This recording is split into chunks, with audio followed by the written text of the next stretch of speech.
I took him home on the night he fell apart, but I was the one who never dared to say I loved him. The night Owen Martinez walked into my life, he was already broken. Not the kind of broken that screams for help. No, Owen wore his wreckage like an invisible coat soaked through, silent, heavy. It started at 2:17 a.m., Lower East Side, New York. The kind of hour where everyone still awake is either lost or looking for something. I was manning the graveyard shift at Hamilton's Diner. That's where you end up when you've spent your whole life running away from yourself, behind a counter, pouring coffee for strangers. Owen wasn't just another stranger, though. He pushed open the door, hoodie drenched, hair plastered to his forehead. His hands shook when he tried to light a cigarette outside and failed. That's what made me notice him in the first place, the lighter slipping from his fingers 3 times in a row. By the time I stepped outside, I hadn't yet realized this was the beginning of everything. "You okay, man?" I asked, keeping my voice low. New York low. No need to get all up in someone's business. He didn't answer. Just looked at me, eyes rimmed red like he hadn't slept in days or had just stopped crying 2 seconds before. That kind of look sticks with you. I picked up his lighter, handed it back. He stared at my hand like it was some kind of puzzle. Then, quietly, "It doesn't matter." That was it. The first thing Owen ever said to me. If this were a movie, I'd say I saw it in that moment that he was going to wreck me. But real life isn't like that. Real life sneaks up on you. One minute you're holding out a lighter to a stranger, the next you're giving him your hoodie, offering him a place to sleep because it's freezing out and you can't stand the idea of him walking those streets alone. "Come inside," I said. "Coffee's on me." Owen didn't answer, but he followed. Inside Hamilton's, the fluorescent lights felt too bright. He slid into the booth in the far corner, same place old guys played chess during the day. I grabbed 2 mugs, poured him black coffee before he even asked. He wrapped both hands around the cup like he needed the heat more than the caffeine. That's when I noticed the cut on his lip. Faint bruise under his eye. And the way his hands wouldn't stop shaking, even as he sat there perfectly still. "You sure you're all right?" I pressed again, quieter this time. His eyes flicked up. Brown, warm under all that ice. Then down again. "I don't have anywhere to go," Owen said. I leaned against the counter. The thing about people like us queer, tired, running is we recognize each other. Not just the clothes or the way we talk. It's in the silence. In the things we don't say. I didn't ask what happened. I didn't need to know yet. Instead, I said, "You can crash at my place if you need." That's how it began. That's how Isaac Rivera, 28 years old, serial avoider of all emotional complications, ended up bringing home a guy who looked like he had nothing left. Later, when I asked Owen about that night months later, he'd laugh, quiet and tired, and say, "You had no idea what you were getting into, did you?" He wasn't wrong. Because the thing about Owen, he wasn't just lost. He wasn't just hurt. He was hiding something. The first night he stayed over, I gave him my couch and some sweatpants 2 sizes too big. I figured he'd be gone by morning, like all those stray cats that show up on your fire escape. But when I woke up, he was still there. Curled up under my threadbare blanket, pale face half buried in the pillow. I made coffee, real strong. When he stirred, blinking at me like he wasn't sure where he was, I said, "Morning." Owen sat up slow. His hoodie was still damp where he'd thrown it over the arm of the couch. "Thanks," he murmured. That was all. But I caught the look on his face, that flicker of something like safety. Like maybe, just maybe, he hadn't expected to wake up somewhere warm. "You want breakfast?" I offered. He hesitated. "Then, I should go." Something in my chest clenched. Stupid thing. I wasn't even sure I liked him. But the idea of him walking back out into the cold made my hands curl into fists. "You don't have to," I said. "Stay as long as you want." Owen stared at me for a long moment. Like he was trying to figure out if I meant it. Then he gave this tiny, broken smile. "Okay." 2 weeks later, Owen still hadn't left. He didn't tell me much. About where he came from. About why he showed up that night. But little things slipped through. I learned he was 24. Had a brother back in Chicago. Used to paint though he hadn't touched a brush in years. And that sometimes, he'd wake up in the middle of the night shaking so hard I thought he might break. I never asked. I never pushed. That was my rule. I kept my distance. Always had. But with Owen, I couldn't help it. I found myself watching him. The way he'd stare out the window like he was looking for something he'd lost. The way his hands stilled when he held a paintbrush I'd dug out from my closet, even though he said he didn't want to use it. One night, maybe 3 weeks in, we were both sitting on the fire escape. Sharing a cigarette. City lights spread below us like stars fallen from the sky. Owen exhaled smoke slowly. Then said, "Do you ever feel like you're made of glass?" I didn't answer right away. Instead, I flicked ash into the night air. Said, "Finally, all the time." That's when he looked at me, really looked. And for the first time, I realized, it wasn't just him breaking. I was breaking too. I'd just gotten real good at hiding it. There's a moment, right before everything changes, when you think things might actually be okay. For me, that moment came 6 weeks after Owen moved in. It was raining again. Always raining in New York in spring. I'd just gotten home from the diner, soaked through, cursing under my breath. And there he was. Owen. Sitting on my floor, sketchbook open, charcoal smudged on his fingers. He didn't look up right away. But I saw it, the drawing. It was me. Half smile, coffee cup in hand. Lines soft, precise. My heart did this stupid thing, tightening and loosening all at once. "That me?" I asked, voice rough. Owen's head jerked up. His face went pale like he'd been caught. It's nothing."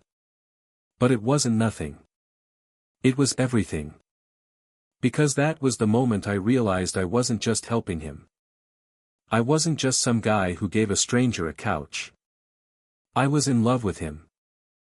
That night, I almost told him.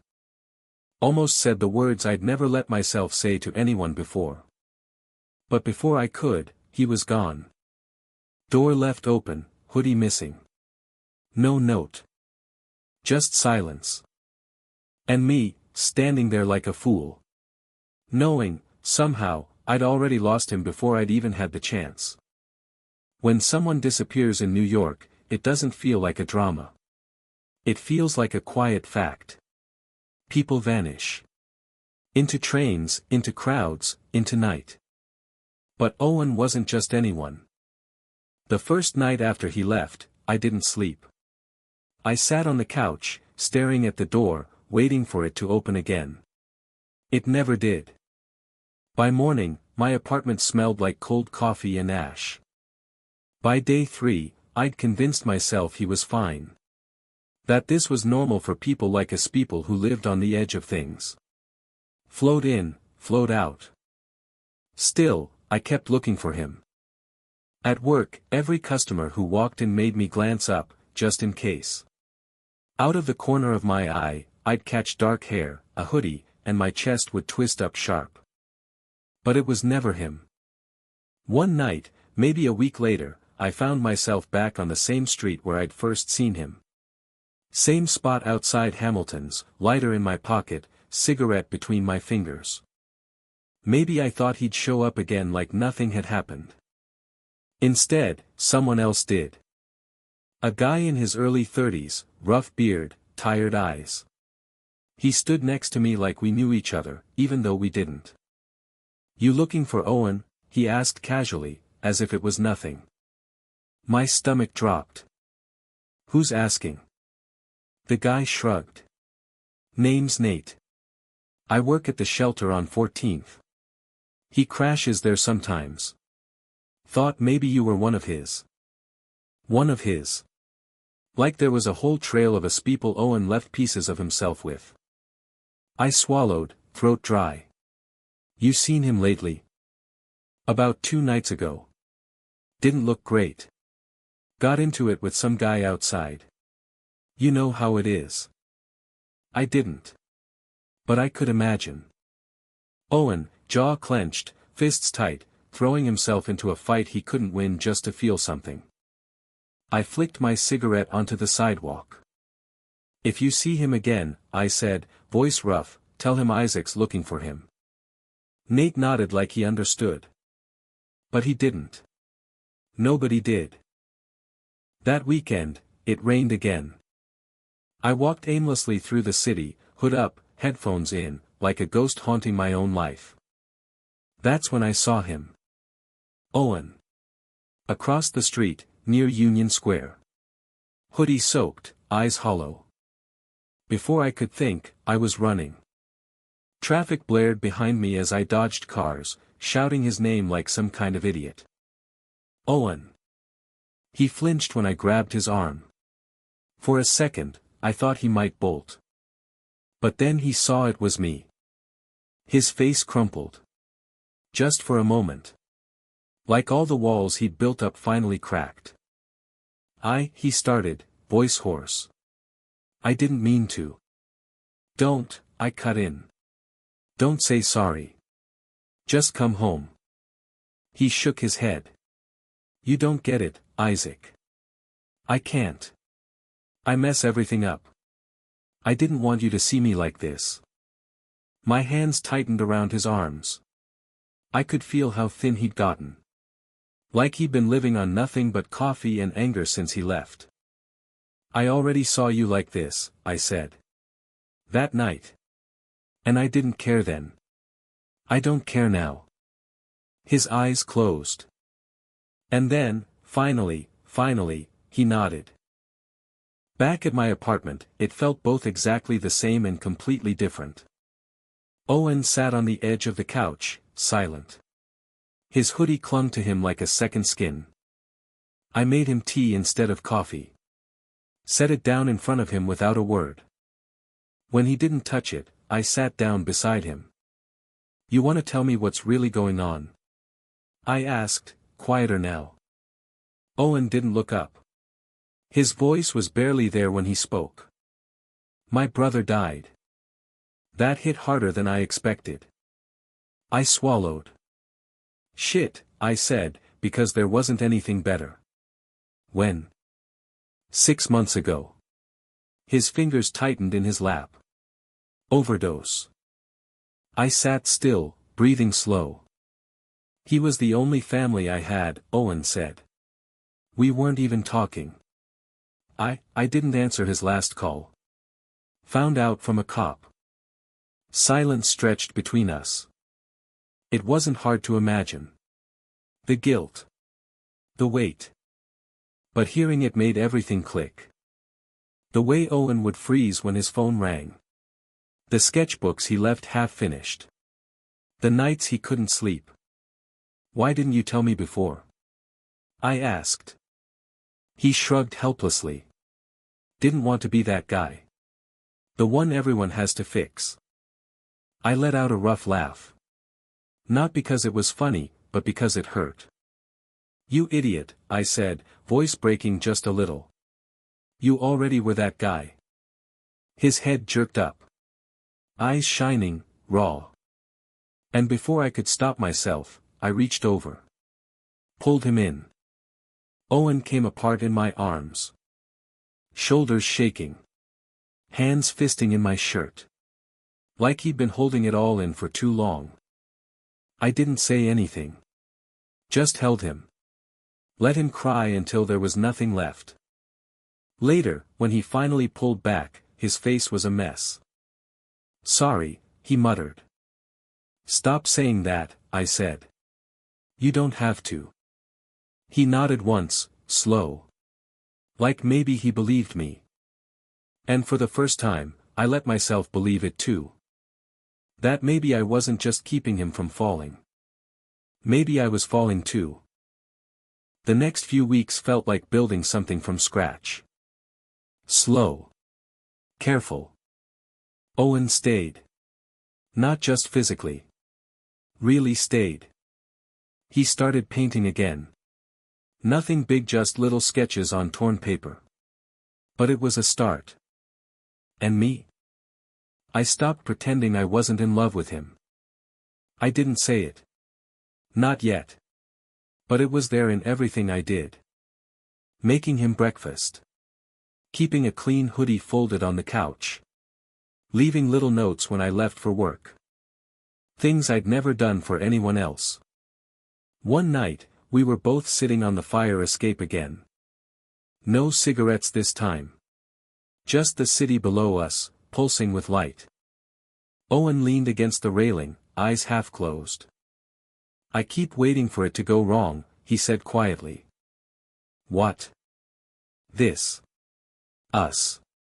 It doesn't feel real. I swallowed. It is, I said. Real, I mean. He looked over. And I saw it in his face, that same flicker from the first night. Hope. Fear. Both at once. I'm scared, Owen admitted. Me too, I told him. But I'm here anyway. Silence stretched again. Comfortable, this time. Then, just as I thought maybe that was it for the night, Owen said. I think I. His voice faltered. What? I asked, heart in my throat. He didn't answer right away. But then, finally. I think I love you. The words hung in the air between us like something sacred. I opened my mouth. And then. A crack. Loud. Sharp. Glass shattering. I barely had time to move before the window behind us exploded inward. Gunshot. The world tilted sideways. Owen's face went white. Someone was shooting at us. The first thing I remember was the sound, the shatter of glass, the crack of the bullet, and Owen's voice, raw, panicked, calling my name. Isaac. My instinct kicked in before thought did. I grabbed Owen by the arm and yanked him down, pulling both of us flat onto the floor of the fire escape as shards of glass rained over our heads. My heart was a hammer in my chest, every beat too loud, too fast. Another shot echoed. Then silence. Adrenaline blurred everything. My hands were shaking as I grabbed Owen's face between them, scanning for blood, for injuries. You okay? I choked out. Are you hit? He shook his head, eyes wide, pupils blown. I don't think so. You. I checked myself. No blood. No pain, just terror and the rush of too much adrenaline. We need to get inside, I said, voice shaking but steady enough. Together, we crawled back through the ruined window into my apartment. Glass crunched beneath our sneakers. I dragged the kitchen table against the broken window without thinking, barricading it like that would somehow help. Owen slid down against the wall, both hands in his hair, shaking hard. For a moment, neither of us spoke. Then, finally, I forced myself to breathe. Okay, I said aloud. Someone just shot at us. It didn't feel real. Like we'd stepped into someone else's life. This wasn't supposed to happen. Not to me. Not to Owen. Owen's voice was hoarse. It's because of me. I turned to him, chest still tight. What are you talking about? He swallowed, eyes flicking away like he couldn't look at me. There's something I didn't tell you, he said slowly. Back in Chicago. Before my brother died. There were people. Bad people. Drugs? I guessed, voice low. He nodded. My brother owed them. And when he died, I think they decided I owed them too.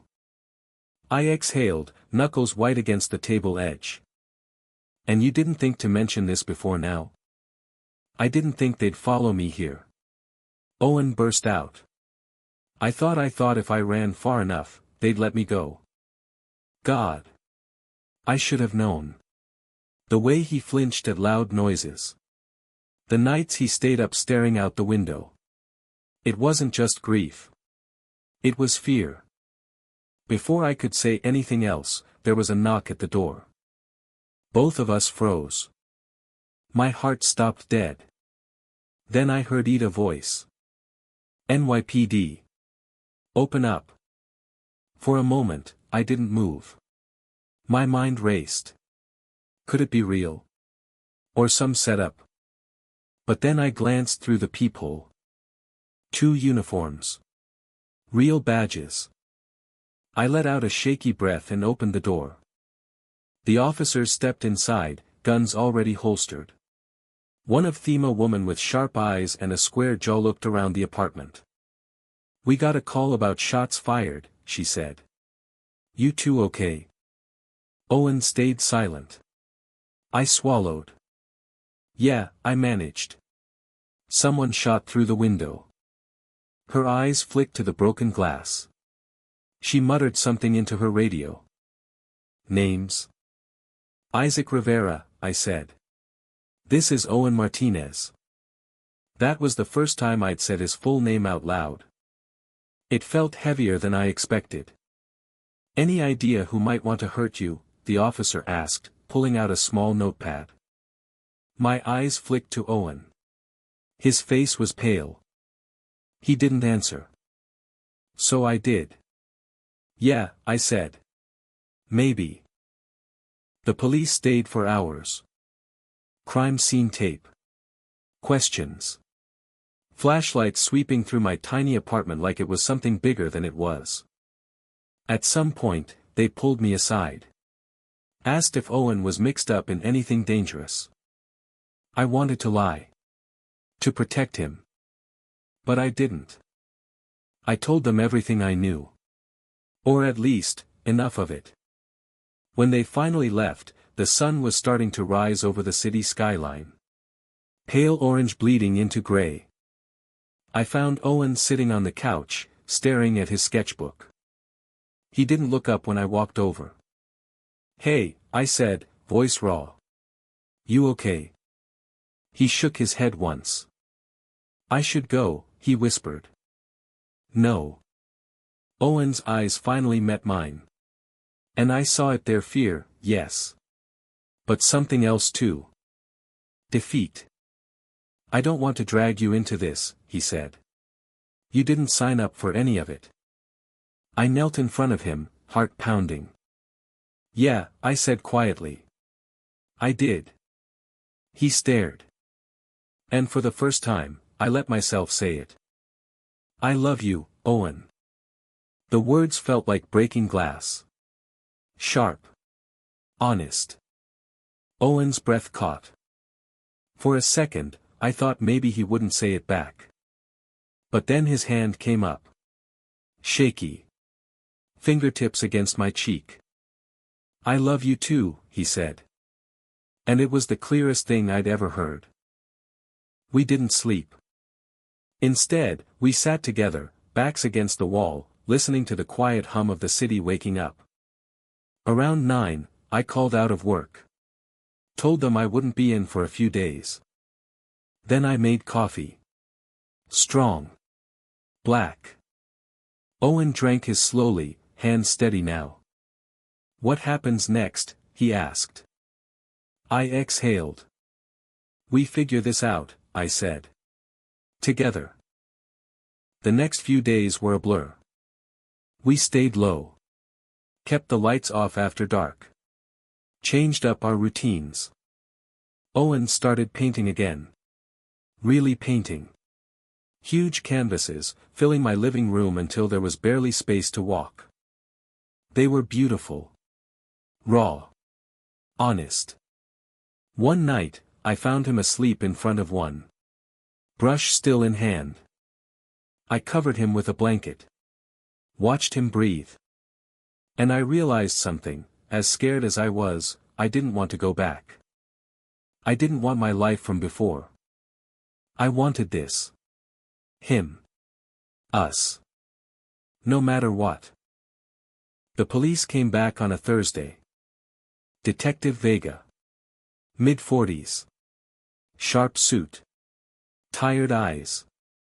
"We have a lead," she said, glancing around my apartment like she didn't quite approve. "Guy matching the description Owen gave us. Picked up on surveillance near Union Square." Owen stood stiffly beside me. Silent. "Do you have a name?" I asked. Vega flipped through her notes. "Carlos Reyes," she said finally. "Known associate of a cartel operating out of Chicago. We're working on getting him into custody." I swallowed. Felt Owen's hand tighten around mine. "Thank you," I said quietly. Vega nodded once. Then left. As soon as the door shut behind her, Owen sagged against me. "It's not over yet," he said. "No," I agreed. "But it's close." He didn't answer. But that night, he fell asleep in my arms for the first time. And for the first time in months, I let myself believe we might actually make it. 2 weeks later, the call came. Carlos Reyes, arrested. Held without bail. It felt surreal. Like the end of some story that wasn't supposed to have one. I hung up the phone, heart hammering. Then I turned to Owen. "We're clear," I said. He didn't say anything. But the look on his face, that slow, quiet smile, said everything. A month later, Owen had his first gallery showing. A tiny place in Brooklyn. Barely a dozen people there. But it didn't matter. His paintings lined the walls. Light and shadow. Glass and fire. And me? I stood by his side the whole night. When it was over, when the last guest left and the lights dimmed, Owen pulled me close. "This wouldn't have happened without you," he murmured. I shook my head. "No," I said. "It wouldn't have happened without us." And for the first time, I wasn't just saying it to make him feel better. I meant it. Us. Together. Through everything. It wasn't a clean ending. Life rarely is. After the gallery show, after Carlos Reyes was locked up, things didn't just snap back to normal. Owen still woke up some nights breathing hard, sweat slicked on his skin. I still caught myself checking the locks 3 times before bed. But slowly, the city started feeling like ours again. One afternoon, 6 months after it all happened, I found myself standing in front of a painting Owen had done of me. It hung in the corner of his studio, a sunlit room now filled with canvases, brushes, and plants that I couldn't keep alive if my life depended on it. In the painting, I looked exactly like I felt around him, open.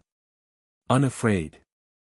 He came up behind me, arms slipping around my waist.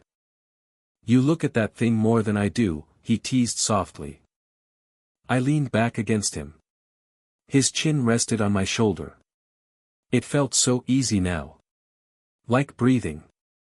"Guess I'm trying to figure out how you see me," I admitted. Owen's voice dropped low. "Serious. I see you as the guy who saved my life," he said. That hit harder than I expected. I turned around to face him, eyes searching his. "You saved mine too," I said quietly.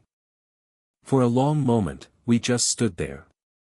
Then, finally, I pulled a small box from my pocket. Owen's eyes widened. "What?" "It's not what you think," I said quickly, heart hammering. "Not yet." Inside was a key. Silver. Simple. "For the new place," I explained. "Together." We'd talked about it in vague terms, moving out of my too small apartment, finding something better. But now it was real. Owen swallowed hard, eyes shining. "Yeah," he said softly. "Yeah, okay." He took the key like it meant everything. Maybe because it did.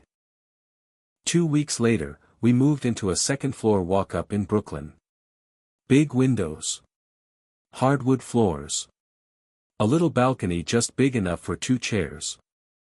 I watched Owen unpack his sketchbooks first. Lining them up on a shelf like they belonged there. That night, we sat on the balcony with beers and no plans. It felt like the first chapter of something instead of the last. That's the thing no one tells you, love doesn't fix everything.